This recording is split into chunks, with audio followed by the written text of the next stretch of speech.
જૂનાગઢની સાવજ ડેરીનો વિવાદ કેળો મૂકતો હોય તેમ લાગતું નથી. સાવજ કોઈની પાછળ પડી જાય અને તેનો કેળો મૂકે જ નહીં. હવે તેવી સ્થિતિ જાણે સાવજ ડેરીની થઈ છે. સાવજ ડેરીના આ વખતના વિવાદમાં ભાજપના જૂનાગઢ જિલ્લાના માણાવદર તાલુકાના ભૂતપૂર્વ મહામંત્રી મેદાનમાં ઉતર્યા છે. ભાજપના માણાવદર તાલુકાના ભૂતપૂર્વ મહામંત્રી રાજુ બોરખત્રિયાએ આક્ષેપ કર્યો છે કે મારી સામે રાજકીય કિન્નાખોરી દાખવવામાં આવી રહી છે. આ બાબત સ્પષ્ટપણે નિર્દેશ કરે છે કે ડેરી સેક્ટરમાં હજુ પણ રાજકીય ગરમાગરમી છે. તેની સાથે શાસક પક્ષની આંતરિક ખેંચતાણ પણ બહાર ઉભરીને આવી છે.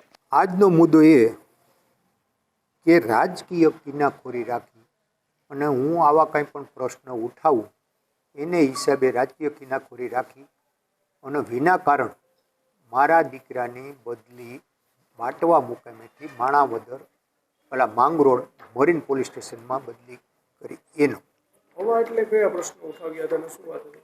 મેં આજથી લગભગ 1.5 મહિના પહેલાં મને સાવજ ડેરીમાંથી ડાયરેક્ટર તરીકેનો એજન્ડા મને મળતો નહોતો.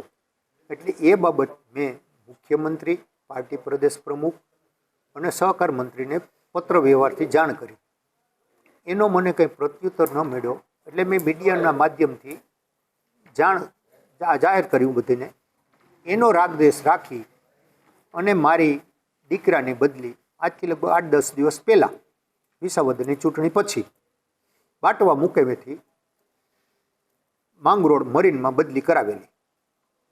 એ બાબત મેં મારી રીતે તપાસ કરતા એની અંદર માણાવદરના ધારાસભ્ય અરવિંદભાઈ લાડાણી અને સાવજ ડેરીના ડિરેક્ટર ચેરમેન દિનેશભાઈ ખટારિયા એમના નામ બે મને જાણવા મળ્યા અને મોસ્ટ ઓફ મેજોરિટીમાં અરવિંદભાઈ લાડાણી.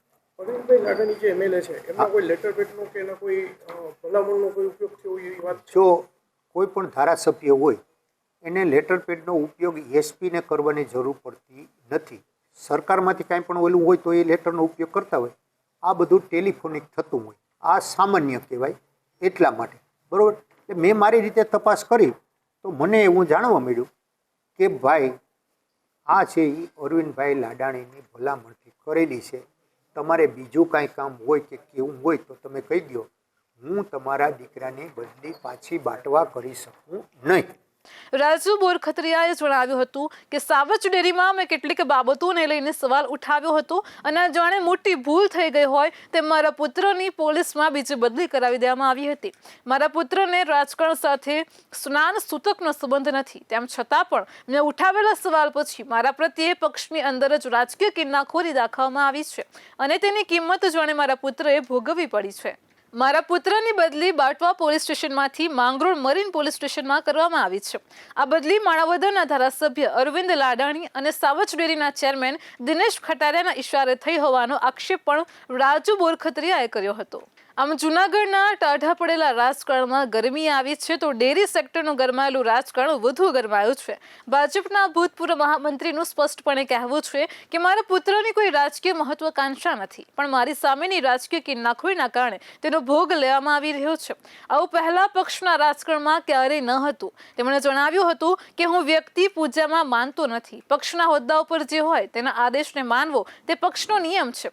પક્ષમાં એક શિસ્તબદ્ધ કાર્યકર તરીકે રહેવા અમે ટેવાયેલા છીએ. અમારે તો પક્ષના હોદ્દા પર જે વ્યક્તિ કહે તેનું માનવાનું હોય અને અમને સમજણ ન પડે તો તે હોદ્દા પરનો વ્યક્તિ અમને તે કઈ રીતે આ પ્રક્રિયા કરવી તે સમજાવતા હોય છે.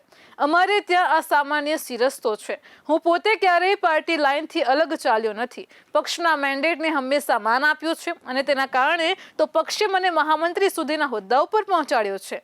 મારા કાર્યોના કારણે મને પક્ષે આ સ્થાન આપ્યું હતું. હું અને મારા જેવા અનેક કાર્યકરો સોમાનથી રહેવા ટેવાયેલા છીએ. અમને પ્રજાનો અવાજ બનવાની તાલીમ પક્ષે ગળથુથીમાંથી મળેલી છે. પછી અમે શાસક પક્ષમાં રહીએ કે વિપક્ષમાં તેનાથી ફેર પડતો નથી. તેમણે જણાવ્યું હતું કે મેં જ્યારથી સાવજ ડેરીમાં અમુક બાબતો અંગે સવાલ કર્યા ત્યારથી મને તેનો એજન્ડા મોકલવાનું પણ બંધ કરવામાં આવ્યું છે. આ બતાવે છે કે કોઈને કોઈ બાબત એવી છે કે જેના કારણે મારી સામે રાજકીય કિન્નાખોરી દાખવવામાં આવી રહી છે.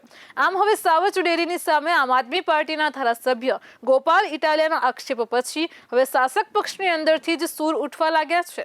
આ પ્રકારની બાબત અંગે સાવજ ડેરીના ચેરમેન દિનેશ ખટારિયાએ જણાવ્યું હતું કે અહીં સૌથી પહેલી વાત એ છે કે રાજુ બોરખત્રિયા હાલમાં સાવજ ડેરીમાં ડિરેક્ટર નથી. તેથી સાવચ ડેરીની કાર્યવાહી અંગે તેમને કોઈ સવાલ કરવાનો અધિકાર જ નથી.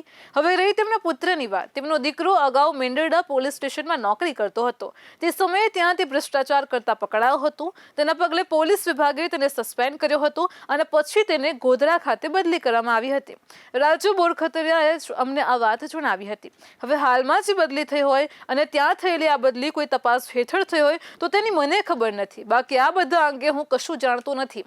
આમ કહીને તેમણે રાજકીય કિન્નાખોરીના તેમની સામેના આક્ષેપોને ફગાવી દીધા છે. આમ દિનેશ ખટારિયા ટૂંક સમયમાં ફરીથી વિવાદમાં સામે આવ્યા છે. ઉલ્લેખનીય છે કે આ પહેલા પણ સાવચ ડેરી દ્વારા આપવામાં આવતા દૂધમાં કેમિકલ ભેળવવામાં આવતું હોવાનો આક્ષેપ આમ આદમી પાર્ટીના ધારાસભ્ય ગોપાલ ઇટાલિયાએ કર્યો હતો. સાવચ ડેરીના ચેરમેન દિનેશ ખટારિયાએ તેનો વળતો જવાબ પણ આપ્યો હતો અને ગોપાલ ઇટાલિયા ઉપર પણ તેમનો દોરી સંચાર કરનારા પર આકરા પ્રહાર કર્યા હતા. મારે આક્ષેપ કરનારા લોકોને અને એમને સલાહ દેનારા લોકોને મારે કહેવું છે કે તમે પેલા તમારું તો સ્થિર થાવ. તમે તો સ્થિર થાવ. શું કરવાના છો? લોકોને ગુમરાહ કરે. એક દિવસ કોંગ્રેસની વાહવાહી થાય, એક દિવસ ભાજપની થાય, એક દિવસ હાવણાની થાય, અને હવે નવો શંકરસિંહ બાપુનો પક્ષ આવશે, એમાંય જવું હોય તો ભલે જાય. મિત્રો, આક્ષેપ કરનારા લોકોને મારી છૂટ છે કે જે કાંઈ ચેલેન્જ કરવી હોય મારી સામે આવીને કરે. પણ જુનાગઢ જિલ્લાની બાકીની મેં પહેલા કીધું એમ અનેક સંસ્થાઓ એવી છે, અને જે સંસ્થાની અંદર જે લોકોએ શાસન કર્યું છે કેમ યાદ નહીં આવ્યું? એવી સંસ્થાની અંદર મારે કોઈના નામમાં નથી પડવું, પણ જુનાગઢના તમામ ખરીદ વેચાણ સંઘો લઈ લ્યો, જુનાગઢના તમામ માર્કેટિંગ યાર્ડ લઈ લ્યો, જુનાગઢની તમામ સંસ્થાઓ લઈ લ્યો. અમુક સંસ્થાની અંદર મિત્રો પાણો પણ મળવો મુશ્કેલ છે. પાણો પણ મળવો, એક પથ્થર મળવો મુશ્કેલ છે. ત્યારે આ લોકોનો જવાબ તમે તમારા વિસ્તારમાં જઈને માગજો કે ભાઈ અહીંયા આ સમાજની તમે વાત કરો તો આ સંસ્થાની અંદર પાણા ગયા ક્યાં, આ સંસ્થાનું બાંધકામ ક્યાં ગયું, કરોડો રૂપિયાની અમારા ખેડૂતો પાસેથી સેસ ઉઘરાવી છે, એ સેસના પૈસા ક્યાં ગયા, આવું તમારે એનીમાં હિસાબ માગવાની મિત્રો જરૂર પાકી ગઈ છે. જે લોકો ઈશારો કરે ને, કોણ ઈશારો કરે છે તમે વર્તી ગયા હોય. મારે કહેવું નથી, કોઈ નામમાં નથી પડવું, પણ જેને ડિઝાઇન આપે છે મિત્રો, ખાટલે મોટી ખોટ છે. ઘર તરફ કોઈ જોતું જ નથી. કોઈની સામે એક આંગળી સીધી ત્યારે 4 આંગળી આપણી સામે આવતી હોય છે. આમ હજુ આ મુદ્દો શાંત પડ્યો નથી. ત્યાં હવે શાસક પક્ષની અંદરથી દિનેશ ખટારિયાનું નામ લઈને અને ધારાસભ્ય અરવિંદ લાડાણીનું નામ લઈને તેમના ઉપર પ્રહારો કરવામાં આવી રહ્યા છે. આ ઘટના બતાવે છે કે સાવચ ડેરીમાં સાવચની જેમ વિવાદનો ઘૂંઘવાટ ચાલુ જ રહેવાનો છે. આગામી દિવસોમાં આ વિવાદો મોટી ગર્જના બનીને બહાર આવે તો આશ્ચર્ય ન થવું જોઈએ.